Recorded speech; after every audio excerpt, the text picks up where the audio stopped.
Le mot VPN, on l'entend partout, pas vrai? Dans les pubs, sur YouTube. Mais soyons honnêtes, qui sait vraiment ce que ça fait? On s'imagine souvent un truc super complexe réservé aux experts. En fait, c'est beaucoup plus simple et utile qu'on ne le pense. Alors dans les minutes qui suivent, on va démystifier tout ça, très simplement.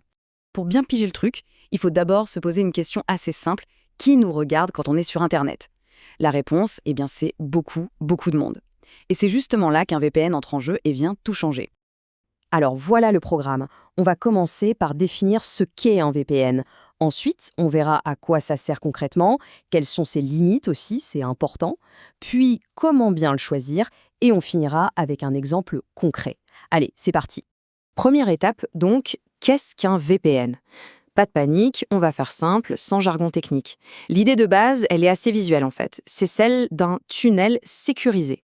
VPN, ça veut dire Virtual Private Network, ou en bon français, réseau privé virtuel. Pour faire simple, c'est un service qui va agir comme une sorte de bouclier, une connexion privée et sécurisée entre votre appareil, que ce soit l'ordi ou le smartphone, et tout le reste d'Internet. Ce tableau, il montre vraiment bien la différence. Sans VPN, votre fournisseur d'accès Internet voit absolument tout ce que vous faites. Et les sites que vous visitez, eux, ils connaissent votre adresse IP, qui est un peu comme votre adresse postale sur le web. Maintenant, avec un VPN, tout change. Votre fournisseur, il ne voit plus qu'un flux de données illisible qui va vers un serveur. Et les sites web, eux, voient l'adresse du VPN, pas la vôtre. Vos infos sont bien protégées. Bon, alors, comment ça marche, ce fameux tunnel?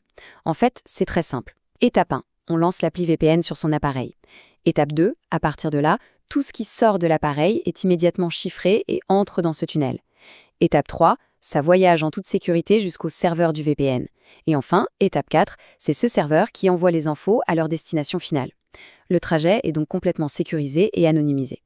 La théorie, c'est bien beau, mais concrètement, au quotidien, qu'est-ce que ça nous apporte? On va voir ensemble les 5 avantages principaux, ce qui explique pourquoi de plus en plus de monde s'y met. Les avantages, on peut les résumer en 5 grands points. D'abord, la sécurité, surtout quand on se connecte sur des Wi-Fi publics. Ensuite, la confidentialité, pour que notre fournisseur d'accès ne sache pas tout ce qu'on fait. Il y a aussi le fait de pouvoir contourner les blocages géographiques. Et enfin, la protection contre le pistage publicitaire et bien sûr la sécurité quand on fait du télétravail. Ça, c'est peut-être l'usage le plus important. On s'est tous déjà connectés au Wi-Fi d'un café, d'une gare, d'un aéroport. Ces réseaux sont de vrais passoires niveau sécurité. Avec un VPN, même si un pirate arrive à intercepter la connexion, il ne verra qu'une suite de charabia, des données chiffrées complètement inutilisables. Faut savoir qu'en France, la loi oblige les fournisseurs d'accès comme Orange, Free ou SFR à garder un historique de notre navigation. Un VPN rend cet historique totalement invisible pour eux. À la place de la liste des sites visités, ils voient juste une connexion sécurisée vers un serveur, sans savoir ce qui se passe derrière. Ah, ça, c'est sûrement l'utilisation la plus connue.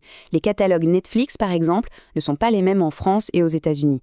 Eh bien, en se connectant à un serveur VPN situé aux États-Unis, on peut accéder au catalogue américain comme si on y était. C'est aussi simple que ça. Bon, un VPN, c'est un outil vraiment puissant. Mais attention, ce n'est pas non plus une cape d'invisibilité magique. Et pour bien s'en servir, c'est super important de comprendre ce qu'il ne fait pas. Ok, mettons les choses au clair. Un VPN, ça chiffre la connexion et ça masque l'adresse IP. C'est sa mission principale. Par contre, ça ne rend pas 100% anonyme. Par exemple, si on est connecté à son compte Google, Google sait que c'est nous, VPN ou pas. Ça ne replace pas non plus un antivirus. Et surtout, la confiance envers le fournisseur de VPN est cruciale. S'il garde des traces de ce qu'on fait, ça ne sert à rien. Cette phrase, elle résume vraiment tout. Le VPN, il sécurise le tuyau par lequel passent les informations, mais il ne nettoie pas ce qui passe dedans. C'est une nuance qui est fondamentale à comprendre. Voilà, maintenant que les bases sont claires, passons à la pratique. Le marché des VPN, c'est un peu la jungle. Il y en a des dizaines. Alors comment on fait pour s'y retrouver et choisir le bon service? Il y a quelques points essentiels à vérifier. Le plus important, c'est la politique no-log. Ça veut dire que le fournisseur s'engage à ne garder aucune trace de votre activité. Et cette promesse, elle doit être vérifiée par un audit indépendant, une sorte de contrôle externe. Ensuite, bien sûr, il faut regarder le nombre de serveurs, la vitesse, la réputation. Et un petit conseil, fuyez les VPN gratuits. En général, si c'est gratuit, c'est que le produit, ce sont vos données. Pour rendre tout ça un peu plus concret, on va prendre l'exemple d'un des acteurs les plus connus du marché, NordVPN, et on va voir comment il se place par rapport à tous ces critères. Premier critère, le réseau. Plus de 6300 serveurs. C'est un chiffre énorme et c'est important. Pourquoi? Parce que ça garantit qu'on trouvera toujours un serveur rapide et pas surchargé. Et ces serveurs, ils sont répartis dans 111 pays. L'avantage, c'est une flexibilité maximale. On veut se connecter en Argentine, au Japon, en Afrique du Sud, c'est possible. Ça offre énormément de choix pour contourner les blocages. NordVPN coche pas mal de cases. Sa politique no-log, par exemple, a été auditée plusieurs fois par de grands cabinets indépendants. C'est un vrai gage de confiance. Il utilise aussi des technologies très modernes pour garantir une bonne vitesse et il propose même des options de sécurité en plus. Et ce qui est pratique, c'est qu'un seul compte protège souvent tous nos appareils, l'ordi, le téléphone, la tablette. J'aime bien cette analogie. Un VPN, c'est un peu comme la ceinture de sécurité quand on surfe sur Internet. On espère ne jamais en avoir vraiment besoin en cas de problème, mais c'est une précaution de base, juste indispensable. Finalement, le message à retenir est assez simple. Aujourd'hui, nos données personnelles valent de l'or et sont collectées en permanence.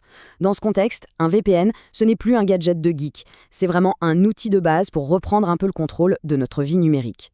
Et voilà. Si l'exemple qu'on a vu vous intéresse et que vous voulez en savoir plus, on a mis un lien pour ça dans la description.